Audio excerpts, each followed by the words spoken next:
Oke, halo. Terdengar jelas ya? Selamat siang. Perkenalkan, saya Dr. Bella Desrandae. Saya yang akan memandu sesi talk show pada kesempatan kali ini. Apa kabar rekan-rekan semua?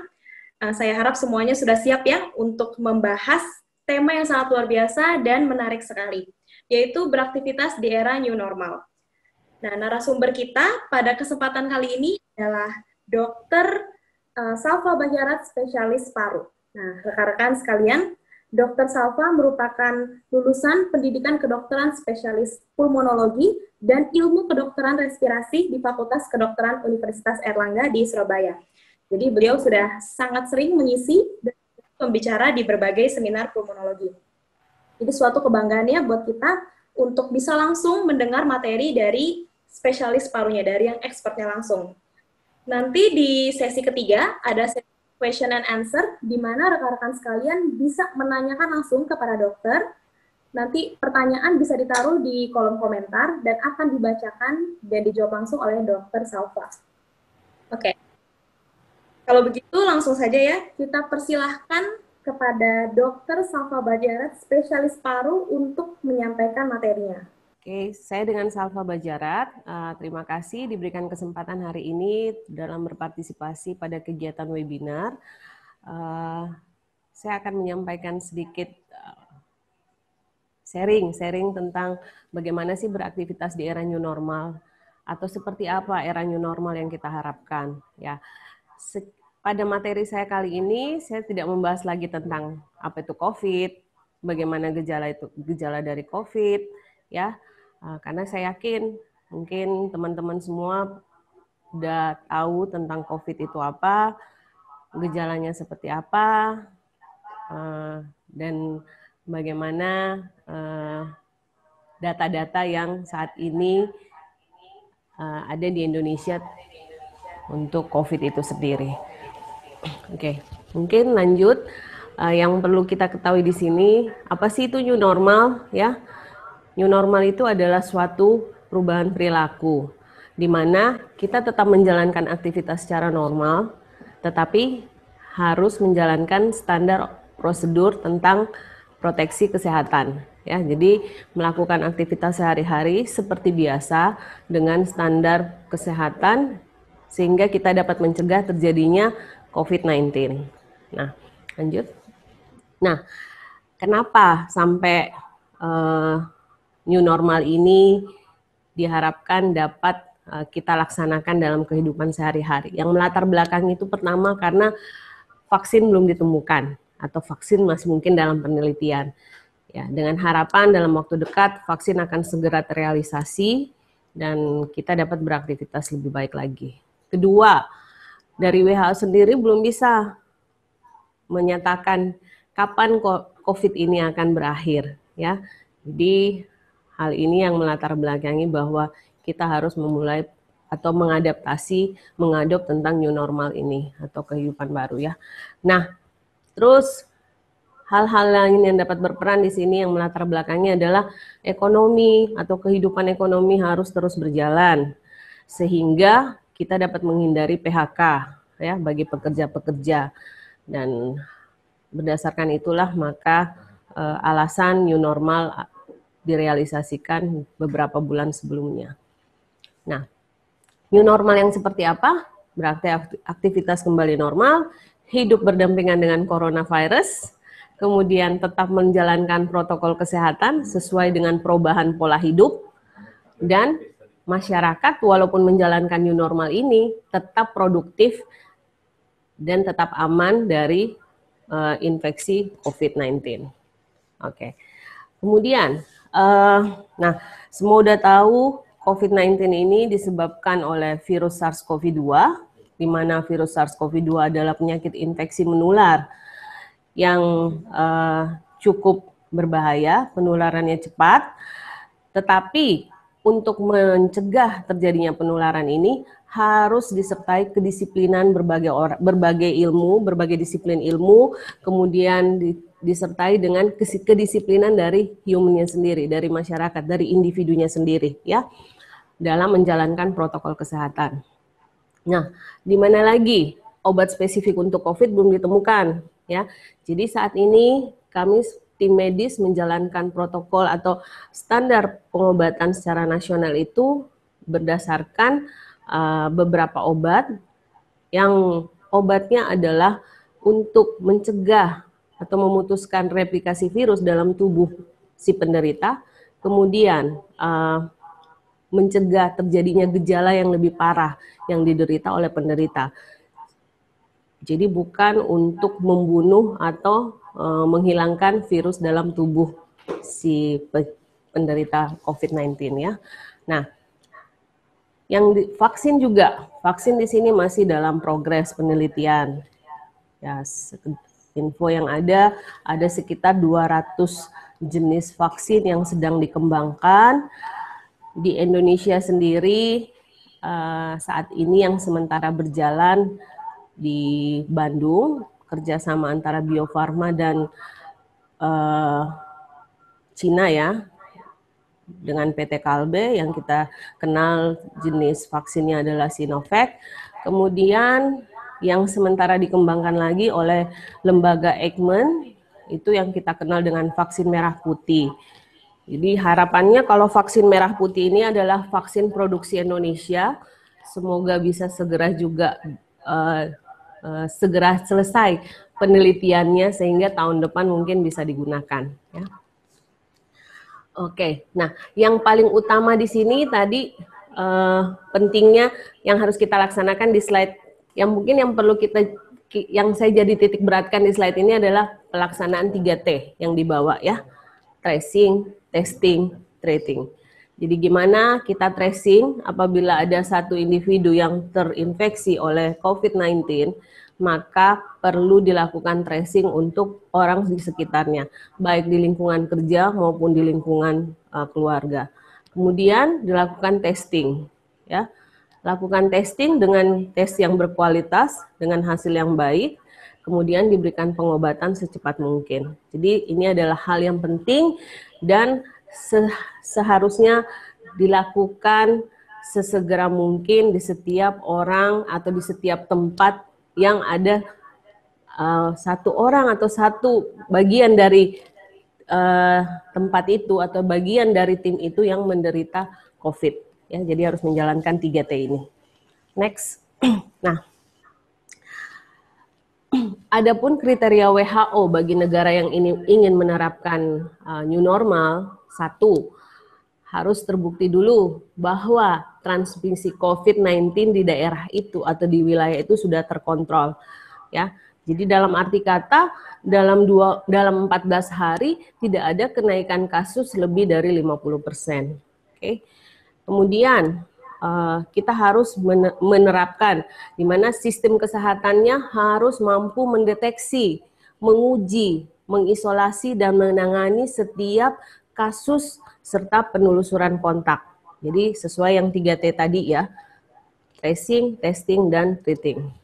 Kemudian mengurangi resiko wabah pada tempat-tempat tertentu yang berisiko tinggi seperti panti asuhan, ya, kemudian rumah jompo, pemukiman padat. Jadi ini adalah tempat-tempat yang cukup berisiko untuk terjadinya wabah dari COVID-19.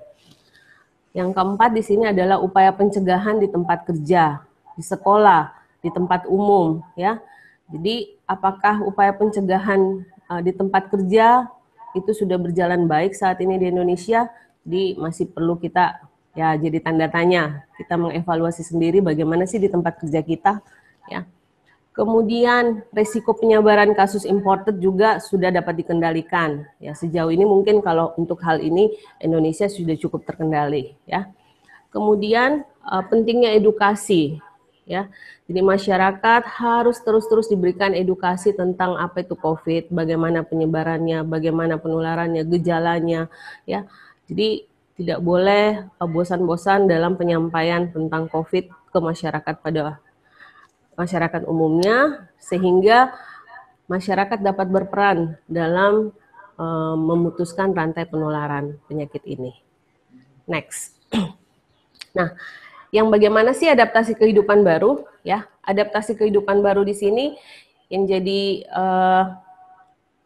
pemikiran kita di mana ada suatu penyakit baru. Penyakit baru ini, pengetahuan kita tentang penyakit ini belum ada. Sehingga menyebabkan kita sendiri bingung, kita sendiri shock dengan keadaan ini. Penyakit baru, ilmunya belum ada, penelitiannya nggak ada, ya, obatnya nggak ada, pencegahannya bagaimana, itu masih menjadi tanda tanya. Sehingga menyebabkan kita shock dengan keadaan ini.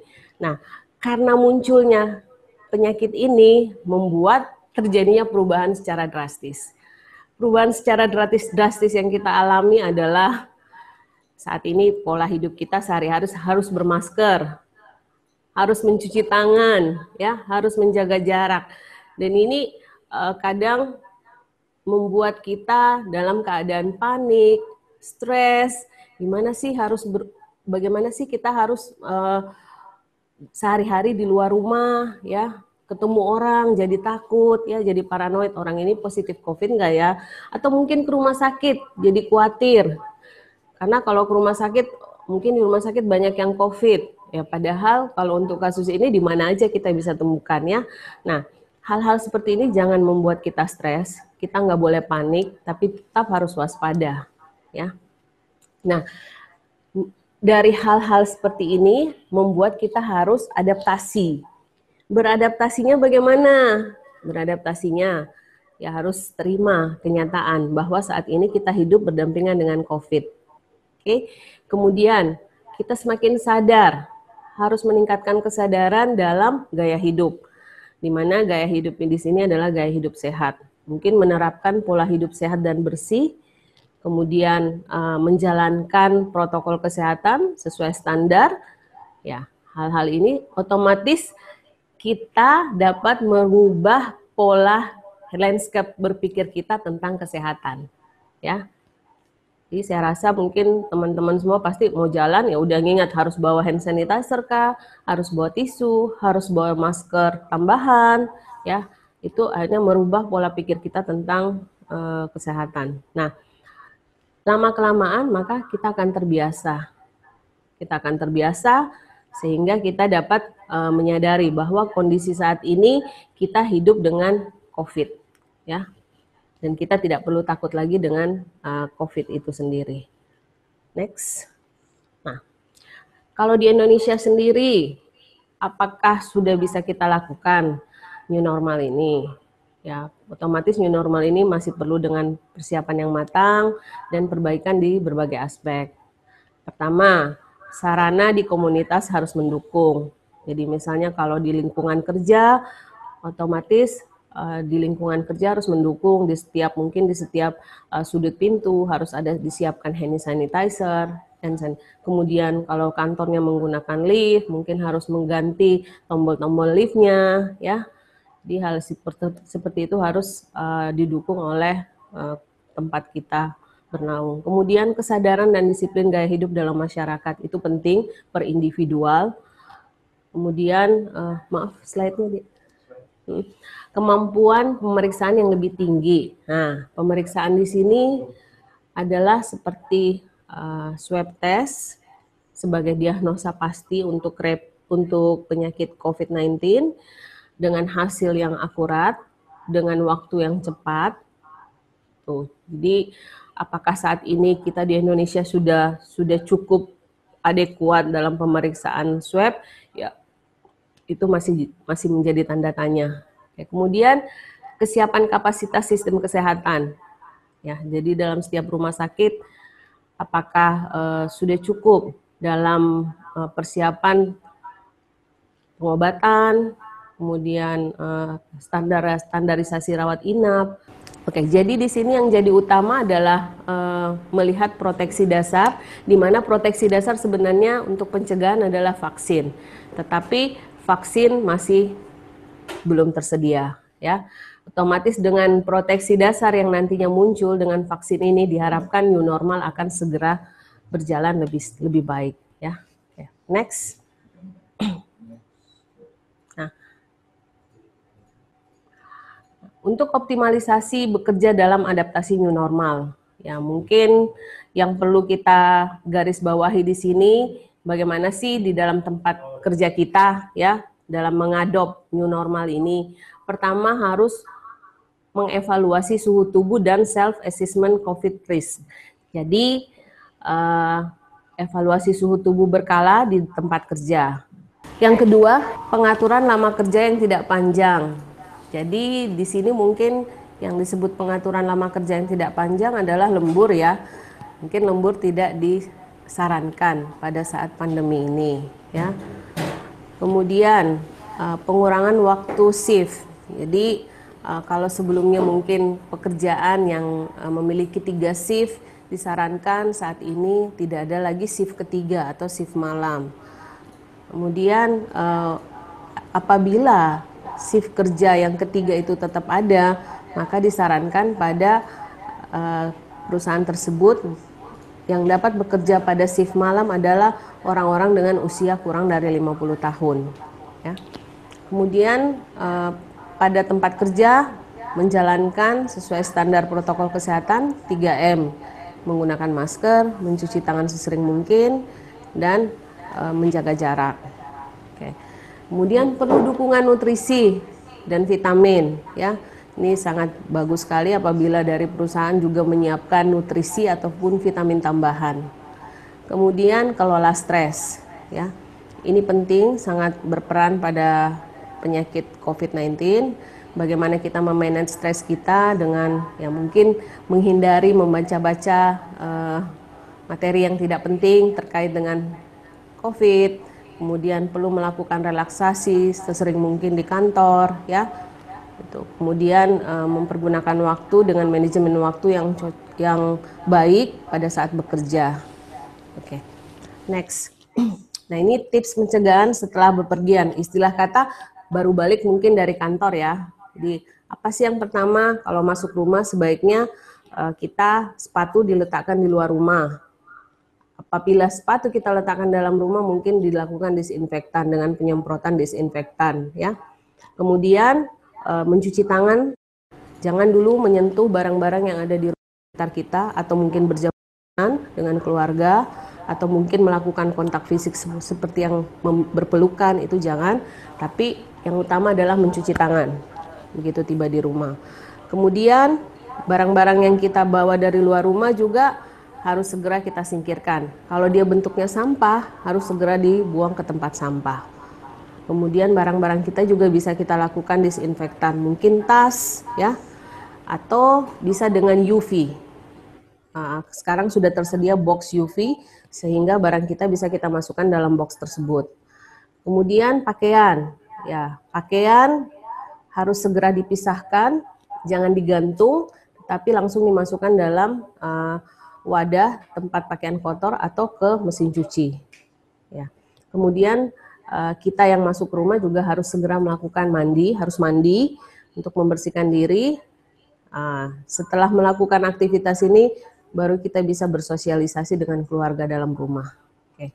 Nah, next, mungkin lagi di sini yang saya akan jelaskan tentang karantina, karena apabila ada salah satu keluarga kita yang terinfeksi virus ini, maka yang ada dalam rumah tersebut harus melakukan karantina mandiri. Karantina mandiri seperti apa? Di mana tidur sebaiknya dalam satu kamar satu orang. Apabila tidak tersedia tempat, mungkin bisa tidur dalam satu kamar yang sama, tetapi ada jarak antara satu tempat tidur ke tempat tidur yang lainnya, ya sekitar 1 meteran.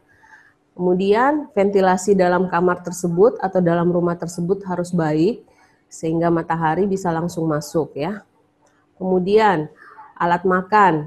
Alat makan pada saat kita melakukan karantina, dalam arti kata kita serumah masih di karantina, berarti alat makan harus tersendiri, tidak bisa berbagi, tidak bisa sharing. Oke. Dan tetap menjalankan protokol menjaga jarak ya, menjaga jarak. Kemudian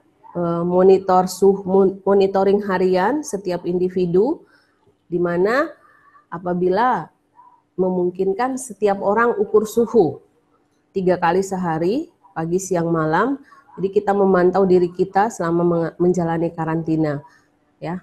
kemudian sering mungkin mencuci tangan itu perlu, dan bila memungkinkan menggunakan masker dalam rumah ya. Apabila dalam berjalan karantina sudah mulai orang per orang yang muncul gejala seperti batuk atau mungkin flu atau mungkin perubahan suhu tubuh. Jadi diharapkan segera menggunakan masker ya. Oke. Mungkin hal ini yang bisa saya sampaikan pada siang hari ini. Lebih lanjutnya mungkin kita lebih banyak diskusi. Apabila ada pertanyaan bisa lewat kolom chat atau bisa bertanya langsung. Terima kasih, Dr. Bella. Saya kembalikan. Ya, terima kasih Dokter Salva atas materinya. Nah, jadi ada beberapa pertanyaan dok mengenai materi yang tadi dokter sampaikan di dalam beraktivitas di era new normal dok. Nah, jadi kan sekarang kan kita hidup udah lebih ketat ya dok ya, udah lebih mesti jaga setiap hari. Yang paling di highlight ini adalah persoalan ini dok, membeli makanan cepat saji dok. Biasanya yang lewat layanan online, yang dari luar ke dalam, banyak dok pertanyaan atau banyak info-info dari WhatsApp nih dok, yang mengatakan bahwa makanan-makanan tersebut yang dari luar itu untuk mengantisipasi di zaman pandemi seperti ini harus dipanaskan, harus dimasukkan dalam pemanas yang berapa derajat selama berapa lama. Sebenarnya bisa nggak sih dok virus corona itu dibunuh dengan cara dipanaskan? Dan kalaupun bisa itu berapa lama dok memanaskannya? Oke, ya. Oke, terima kasih Dokter Bella. Pertanyaan tentang makanan nih ya. Jadi memang kita sarankan apabila makanan memang dari luar, otomatis ada media-media tertentu yang dapat menyebabkan pintu masuk dari penularan virus COVID. Pertama dari wadah makanan tersebut. Jadi pada saat kita menerima sebaiknya selama makanan tertutup dengan rapat, mungkin kantongan dari makanan tersebut harus kita disinfektan. Itu lebih baik, itu sangat baik. Kemudian makanannya bisa sebaiknya kita panaskan karena virus corona ini atau SARS-CoV-2 ini dia dapat mati dengan pemanasan di atas 60 sampai 80 derajat ya, di atas 60 sampai 80 derajat dalam waktu 5 menit. Jadi sangat baik apabila dilakukan pemanasan kembali. Apakah melalui media mungkin dengan microwave ya, boleh. Itu sangat baik. Dalam waktu 5 menit dengan suhu di atas 80 derajat. Oke, makasih dok. Nah, untuk pertanyaan selanjutnya dok, masih berhubungan dengan materi yang disampaikan.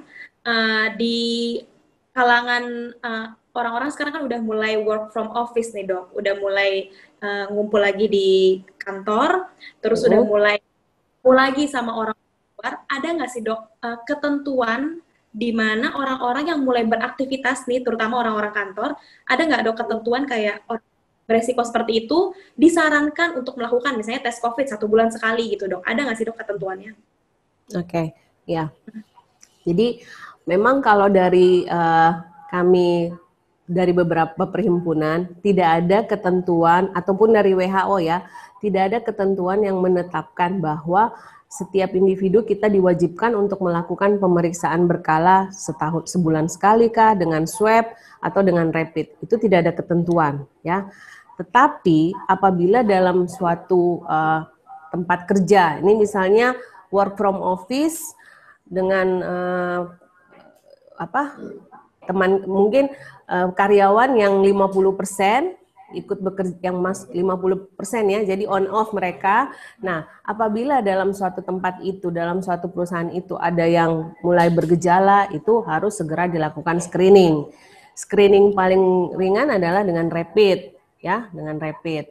Baik itu dia rapid antibody ataupun rapid antigen. Kemudian apabila hasilnya mendukung ke arah sana, maka teman kerja wajib dong dilakukan pemeriksaan lanjutan itu.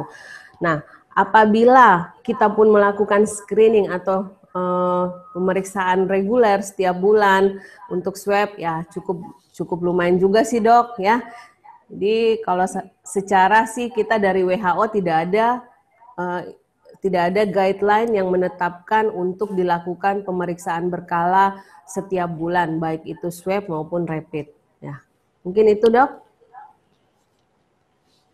Oke, ini dok ada pertanyaan dari Ibu Margaret Dini. Dok, apa betul ini sedang dikembangkan tes COVID, tapi dari hembusan nafas saja dok? Jadi tes COVID-nya cuma kita hembusin nafas doang langsung bisa keluar hasilnya dok? Apa betul dok? Ada dok? Ya, memang saat ini sedang dikembangkan tes ini ya, dengan hembusan nafas, sekali hembusan nafas kita dapat mendeteksi virus ini. Tetapi di Indonesia yang setahu saya ini dikembangkannya di salah satu universitas di Jawa Timur itu mengembangkan metode ini, cuman belum dianut oleh secara nasional. Jadi ini masih secara mungkin dari universitas tersebut. Ya, pertama memang dilihat dari biaya, ya katanya memang lumayan murah, tapi kita belum mencoba sensitivitasnya seperti apa ya. Ya. Oke deh dok. Masih berhubungan dengan alat tes coronavirus ini dok. Jadi kan seperti ada tes yang dari ambil dari darah, ada yang dari swab. Nah, jadi ada yang masih bingung, kenapa sih pas saya ambil dari darah kok negatif, tapi kok pas swab hasilnya positif. Jadi penempatannya mungkin saat di kondisi sekarang, sebaiknya di kondisi seperti baiknya pemeriksaan apa yang dianjurkan. Misalnya saya habis berkontak, tapi saya nggak ada gejala, saya mau ceknya yang mana nih bagusnya gitu dok. Oke, jadi memang jadi dari dua screening atau dua metode pemeriksaan ini, satu melalui darah, satu melalui swab ya. Jadi otomatis kalau kita berbicara sensitivitas, keduanya berbeda ya, keduanya berbeda. Secara darah itu kita berarti memeriksa yang namanya rapid antibody. Ya, berarti rapid antibody. Rapid antibody itu memang dia akan memberikan hasil yang maksimal apabila pasien sudah dalam keadaan terpapar, ya, kemudian muncul gejala dalam waktu 1 minggu atau 10 hari kemudian. Itu cukup sensitif pada saat itu, ya. Nah, apabila pasien mungkin saat itu gejalanya sangat minimal, ya, dan dia masih di awal-awal, di fase awal, atau mungkin jadi pada berjalan waktu mungkin dari 4-5 hari inkubasi, kemungkinan hasil untuk positif memang bisa untuk negatif ya atau non reaktif itu bisa saja. Nah, kalau kita bandingkan dengan pemeriksaan swab itu sangat sensitif, sensitivitasnya sekitar 67-70% dengan angka spesifitasnya sekitar 85%. Dan itu pada saat masuk kuman, pada hari kedua maupun pada hari kedua itu hasil sudah bisa kita dapatkan positif. Karena pemeriksaan swab cukup sensitif ya gitu. Jadi hari kedua dari masuk kuman, dari kita terpapar kuman, itu hasil sudah bisa langsung positif. Makanya misalnya pertanyaan si ibu ini, kok hasil saya di rapid, di darah negatif, tapi setelah di swab jadi positif. Pertama, media pengambilan sudah berbeda, kemudian metode juga sudah berbeda, dan kalau dilihat dari kesensitifannya lebih sensitif dengan pemeriksaan swab. Sedangkan untuk pemeriksaan darah atau pemeriksaan rapid, itu kita sarankan hanya untuk evaluasi screening.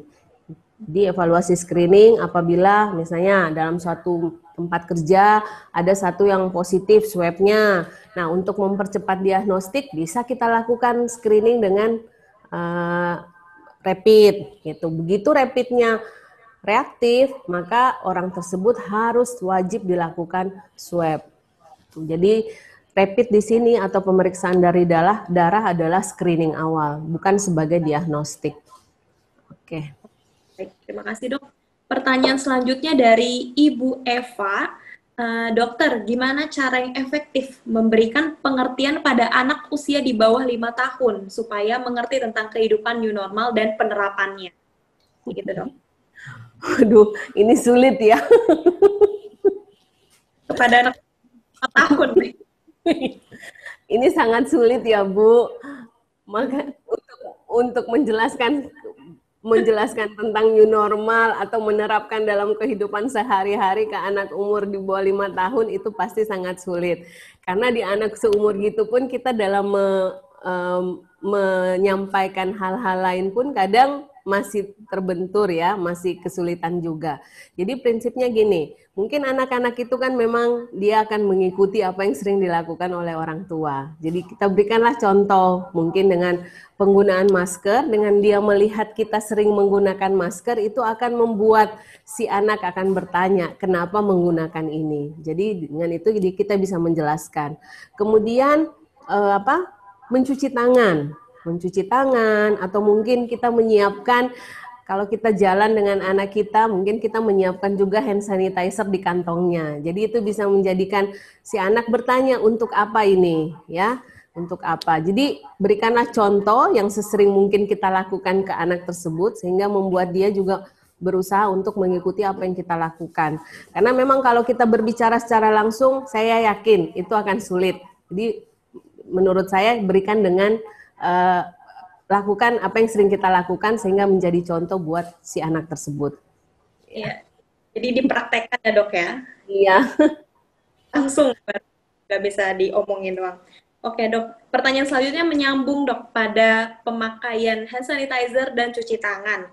Jadi, dok, ini ada pakai hand sanitizer, ada yang suruh pakai cuci tangan. Sekarang kan kita harus lebih sering dok ya, jadi mau pegang apa-apa harus cuci tangan dulu. Ada yang bilang, mana sih dok antara hand sanitizer sama cuci tangan? Kalau hand sanitizer kan lebih lebih praktis dok, langsung dipakai langsung selesai. Kalau cuci tangan harus.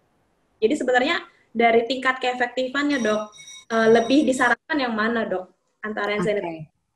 Ya, oke, thank you Dokter Bella. Jadi kalau dari segi keefektifannya atau mana sih yang lebih bagus, itu adalah mencuci tangan dengan air mengalir dan menggunakan sabun selama 20 detik. Jadi kalau saya ditanya, ya secara teori memang lebih baik dengan air mengalir, dengan menggunakan sabun selama 20 detik. Gitu, ya. Nah, kenapa tetap kita sarankan menggunakan hand sanitizer berbasis alkohol? Ya, pertama tadi cukup praktis ya. Dan kemudian kita mungkin kalau ke tempat-tempat tertentu mungkin tidak tersedia air mengalir atau sabun ya. Jadi lebih safe kita bawa sendiri hand sanitizer. Jadi hand sanitizer itu memang kita gunakan pada saat mungkin tempat yang kita kunjungi tidak tersedia tempat cuci tangan dengan air mengalir dan sabun. Tetapi kalau dari segi efektivitas lebih disarankan atau mungkin lebih baik dengan air mengalir, air bersih mengalir, sabun selama 20 detik. Jadi bukan hanya main-main cuci tangan sembarangan, kena air udah, ya enggak, kita juga ada cara cuci tangan yang baik dan benar selama 20 detik, ya. Baik, Dok, terima kasih. Untuk penerapan protokol kesehatan dok seperti memakai masker, menjaga jarak sama mencuci tangan.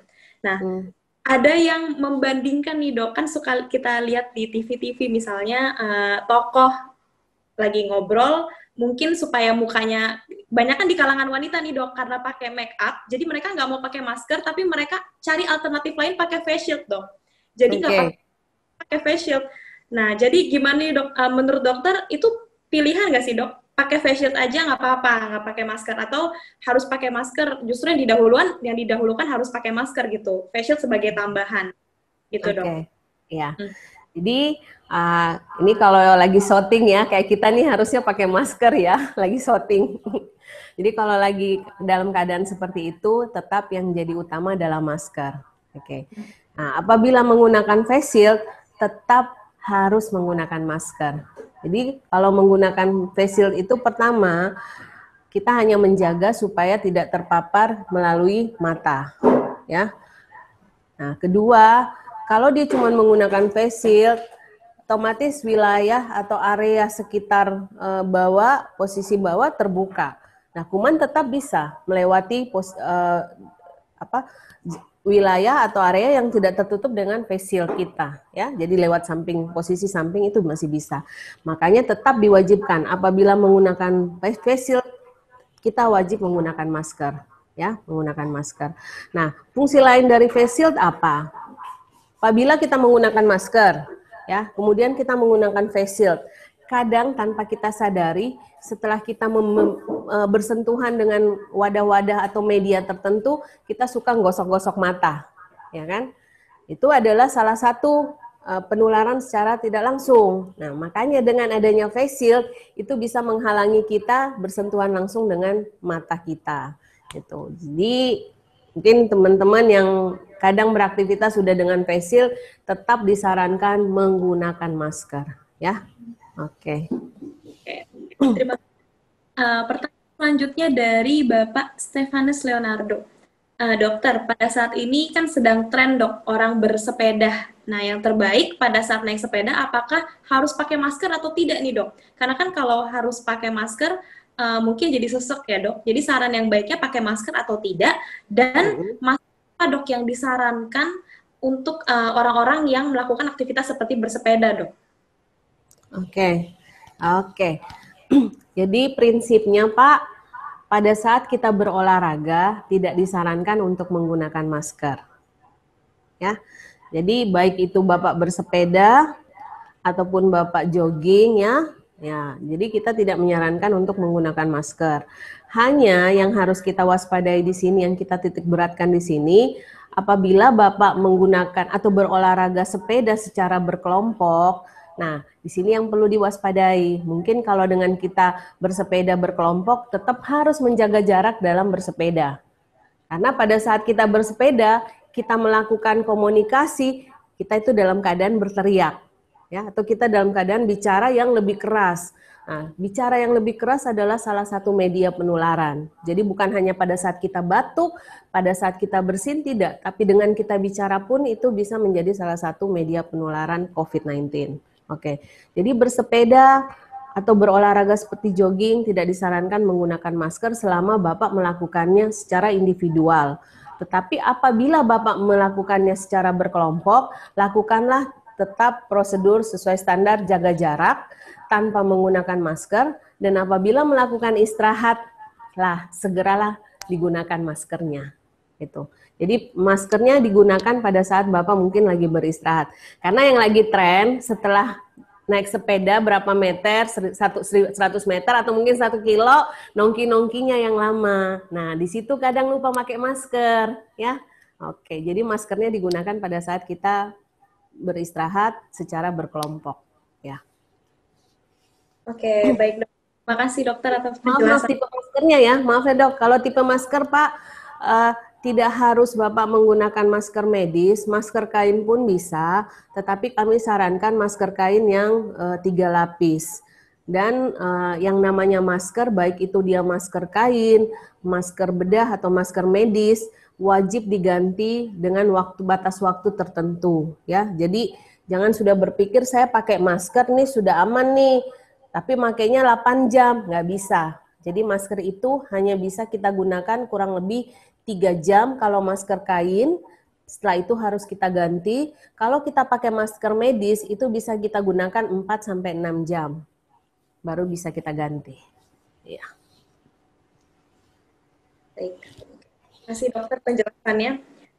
Untuk pertanyaan selanjutnya mengenai virus corona nih dok, yang kita dengar katanya sudah bisa transmisi tapi airborne dok. Jadi apakah benar dok virus corona itu bisa menetap di udara dok? Dan bagaimana tanggapan dokter mengenai misalnya orang-orang yang work from office yang bekerja di ruangan tertutup dengan jumlah orang beberapa banyak? Apakah ada saran dok untuk orang-orang yang bekerja di ruangan tertutup misalnya harus ada ventilasi atau bagaimana dok? Oke. Memang kita sarankan untuk airborne. Jadi penyakit ini bisa menjadi airborne dalam keadaan tertentu.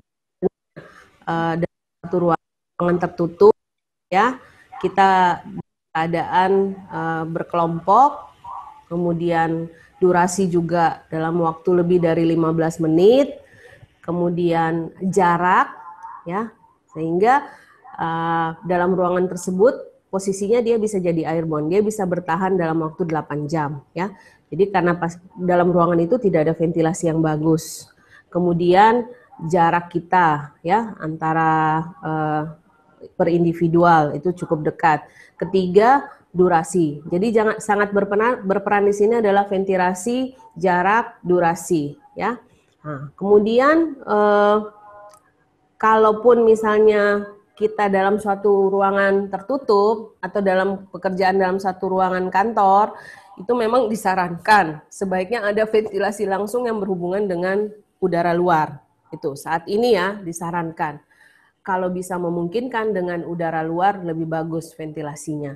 Tetapi apabila tidak, maka sebaiknya kantor tersebut pertama meminimalisasi karyawan yang bekerja dalam ruangan, memberikan jarak sekitar 2 meter antara tempat duduknya, antara meja ke meja atau ya. Kemudian harus disiapkan seperti pencuci udara atau HEPA filter ya. Jadi HEPA filter itu sangat penting apabila dalam ruangan yang ventilasinya kurang bagus. Jadi tidak bisa dengan satu saja HEPA filter, tetapi kalau bisa di dalam satu ruangan dengan ukuran tertentu menyiapkan beberapa HEPA filter atau HEPA filter yang berukuran besar, sehingga udara yang di dalam situ dapat kita bersihkan sesering mungkin.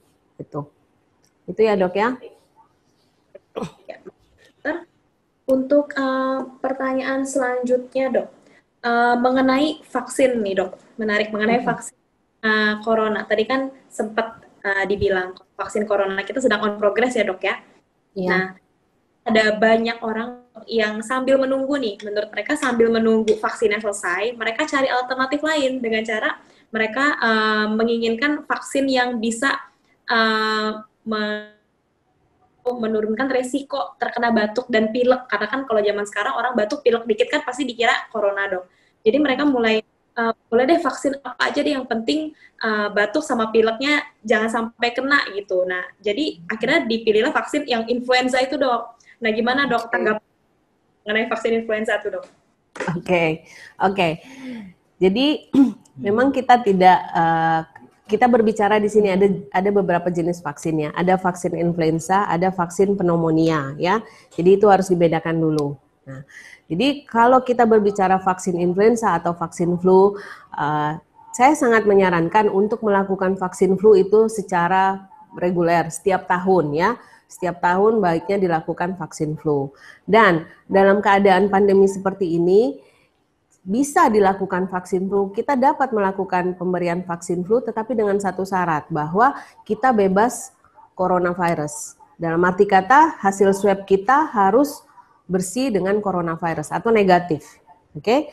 Karena yang dikhawatirkan kalau berbicara vaksin berarti kita menyuntikkan jenis vaksin atau jenis virus dalam keadaan posisi yang dilemahkan atau yang dimatikan, ya kan? Nah, apabila dalam tubuh kita ada virus tersebut, maka yang dikhawatirkan terjadinya cross silang antara virus-virus ini. Nah, dan apabila terjadi cross silang, suatu keadaan penyakit yang muncul bisa lebih berat. Ya, jadi apabila Bapak Ibu mau melakukan vaksin influenza, pastikan dulu bahwa kita bersih dari virus COVID. Dari COVID-19, apabila hasil swab kita negatif, maka lakukanlah pemberian vaksin influenza, ya. Itu silahkan, boleh itu boleh selama kita udah bersih dari COVID, itu dulu. Ya dok, ada pertanyaan lagi dok, ini dari Rega.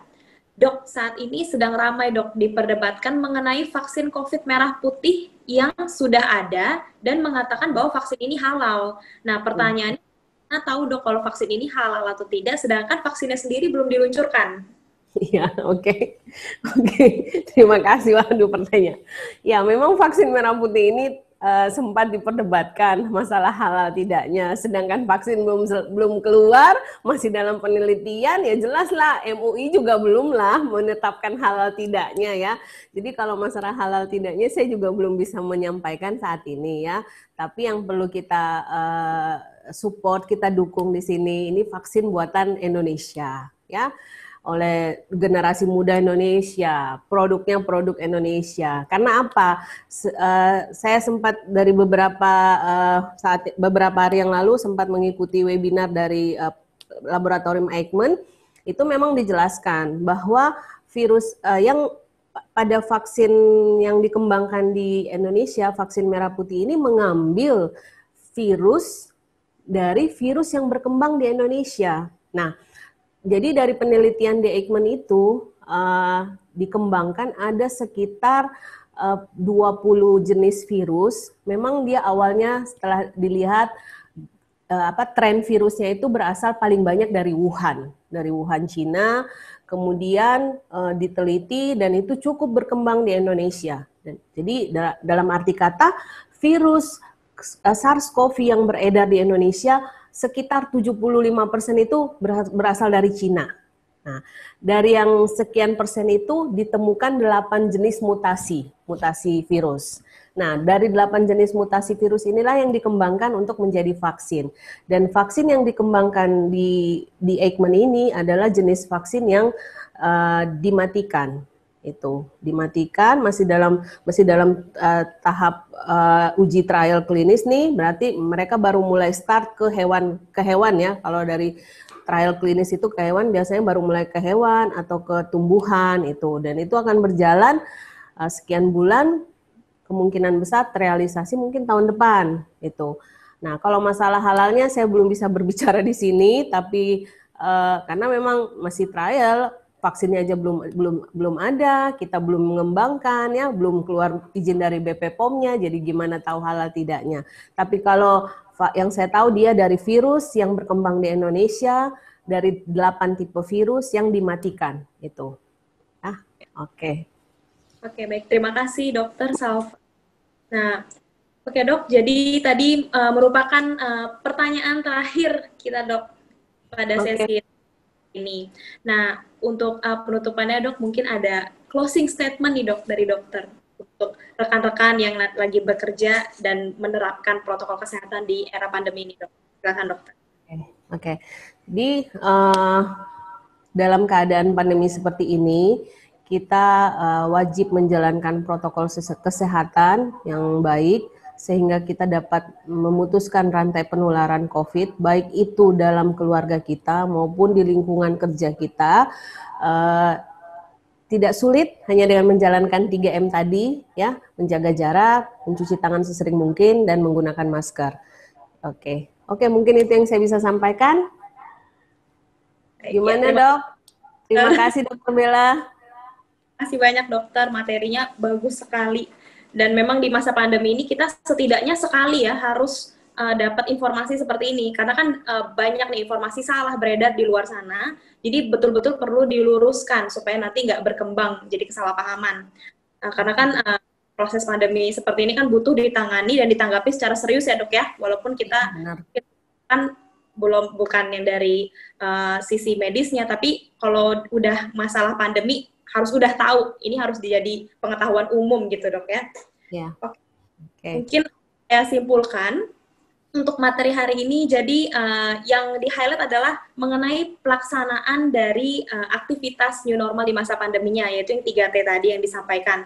Ini lebih dikhususkan kepada orang-orang yang sudah terkonfirmasi positif COVID, yaitu dengan melakukan tracing. Berarti contohnya di wilayah perkantoran ya, saat ada orang yang positif, maka orang-orang sekitarnya itu disarankan atau langsung di-tracing orang-orang satu kantornya yang berkontak dengan si individu yang terkonfirmasi.